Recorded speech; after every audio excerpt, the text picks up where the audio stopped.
Hello bankers, welcome to अड्डा 24/7। तो SBI CBO examination जो जनवरी के मंथ में आपका स्केड्यूल है 21 जनवरी को, उसमें बचे हैं अब कुछ ही दिन। तो ये जो लास्ट 3-4 दिन होते हैं ना, ये बहुत सारी फीलिंग्स एक साथ लेकर आते हैं स्टूडेंट्स के लिए, और इन दिनों को बेहतर यूटिलाइज करना बहुत ज़रूरी है। तो आप क्या कर सकते हैं कि ये डेज आपके बेस्ट यूटिलाइज हों और आप अपनी जो फीलिंग ऑफ फियर है उसको ओवर पावर ना करने दें, ताकि आपका जो परफॉर्मेंस होने वाला है पेपर में वो इम्पैक्ट ना हो। ये छोटी सी वीडियो उसी को लेकर है, ठीक है। मैं इस वीडियो में आगे बढ़ जाती हूँ। फटाफट आपको एक चीज़ बताना चाहूँगी कि अगर आपने हमारे चैनल को सब्सक्राइब नहीं किया है, आप एक सिंसियर एस्पिरेंट हैं, तो प्लीज़ हमारे चैनल को सब्सक्राइब कीजिए ताकि आपको इंपॉर्टेंट वीडियोस और सेशंस मिलते रहें। स्पेशली एसबीआई सीबीओ में तो हमारे अभी मैराथन्स चल रहे हैं, आपको बहुत काम आने वाले हैं।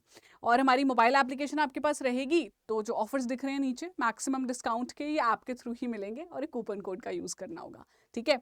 तो जो भी पढ़ रहे हैं, जो भी आपके दोस्त हैं, आप उनको ये रिकमेंड कर सकते हैं। अब आती हूँ मुद्दे की बात पे। तो जो आपका पेपर है वो एक ऑब्जेक्टिव पेपर और एक डिस्क्रिप्टिव पेपर होने वाला है ना। पढ़ाई हमने आपको अच्छे से आपके कोर्स में करवा दी है ना। और अभी मैराथन्स भी चल रहे हैं, लेकिन अभी बैलेंस कैसे करना है। डर बहुत लग रहा है ना, ये पेपर का पैटर्न तो मैम तैयार ही किया है हमने, ये दिखा के आप और मत डराइए, ऐसी फीलिंग आ रही होगी।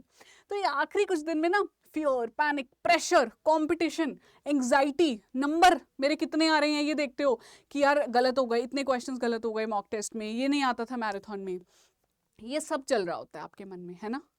विच इज़ वैलिड, मैं आपको ये बता देना चाहती हूँ। अगर आपको ऐसा फील हो रहा है, इट इज़ नॉर्मल, ये होता ही है। लेकिन अगर आप इन सारी फीलिंग्स को ओवर पावर करने देंगे आपके माइंड को, तो दिक्कत है। आपके एक्शंस जो है ना, वो ओवर पावर करेंगे आपके फियर को। अपने एक्शंस को स्ट्रॉन्ग करो। इतने अच्छे से प्रिपरेशन की है, ऑफिस जाके काम करके वापस आके पढ़ाई करके इतना खुद पे एफर्ट डाला है, तो आखिरी दिनों में क्यों नहीं कर सकते। हम बहुत ही काम माइंड से हम रहेंगे, और आपके कुछ ऐसे एक्शंस हैं जो आप कीजिएगा, आपका फियर अपने आप कम होता जाएगा। क्योंकि फियर को मैं बातें जितनी मर्जी कर लूँ, फियर दूर नहीं होगा जब तक आपके मन से नहीं आएगा। आपके मन से तब आएगा जब आप एक्शंस करोगे। क्या है वो छोटे छोटे एक्शंस जो आप कर सकते हैं, मैं अभी बता देती हूँ आपको। कुछ लास्ट फ्यू डेज में आपको क्या करना चाहिए, फोकस मोर ऑन रिविजन। नया मत पढ़िएगा, सिलेबस आपका कवर्ड हो चुका है, जस्ट रिवाइज कीजिए। More and more revision is going to yield result, and more practice. अगर मैं इंग्लिश डिस्क्रिप्टिव की बात करूं, मॉक टेस्ट लीजिए अपने, ठीक है। मॉक टेस्ट में नंबर काउंट मत कीजिए, do not count marks, count the number of revisions.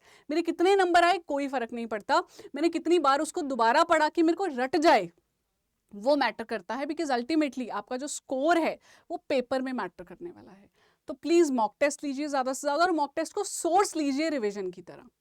Attend करो मैराथन्स जितनी भी हम ले रहे हैं। मैराथन नहीं लगा पा रहे हो, एटलीस्ट पीडीएफ तो देख सकते हो, सबके टीचर्स आपके साथ शेयर करते हैं, और फिर उन पीडीएफ्स को दोबारा दोबारा रिवाइज कीजिए। इवन जो कंटेंट आपका ऑलरेडी अटेंडेड क्लासेस हैं आपकी कोर्स की, उसके पीडीएफ्स को भी आप गो थ्रू कीजिए। अगर आपके पास कोर्स नहीं था, खुद पढ़ रहे थे, तब भी आपको ज़रूर रिविजन करनी चाहिए। मैं आपको बता रही हूँ, उसी चीज़ को बार बार देखोगे ना, अपने आप कॉन्फिडेंस लेवल ऊपर होगा, क्योंकि लगेगा हाँ ये तो मुझे याद है, ठीक है।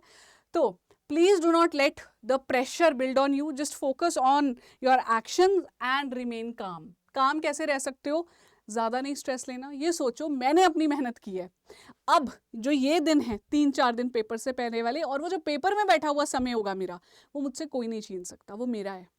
मेरे ऊपर है कि मुझे कैसे उस समय को यूटिलाइज करना है, एंड ट्रस्ट मी, काम रहकर उस समय को बेस्ट यूटिलाइज कर सकते हो आप, ठीक है।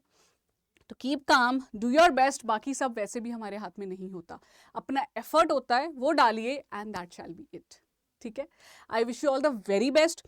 मैं आपसे रोज मिल रही हूँ, मैं क्लास भी ले रही हूँ आपकी थोड़े डाउट रेजोल्यूशन के लिए, और मैराथन्स तो चल ही रहे हैं। आप प्लीज़ उन मैराथन्स को अटेंड कीजिए। आप स्टूडेंट हैं हमारे कोर्स के, नहीं, उससे फ़र्क नहीं पड़ता, मैराथन्स तो सबके लिए ही होती हैं, ठीक है। Wish you all the best. हम टीचर्स आपके साथ हैं पेपर तक, और पेपर के बाद भी तुरंत आएंगे हम एनालिसिस करने के लिए। All the best. आप कॉमेंट कीजिए आई एम कॉन्फिडेंट, ये कमेंट कीजिए, देखिए आपका कॉन्फिडेंस बढ़ेगा। जब आप लिखते हो ना, तो वो चीज़ आपके माइंड पे इंप्रेशन डालती है, ठीक है। लिखिए आई एम कॉन्फिडेंट, ठीक है। All the best, see you very soon.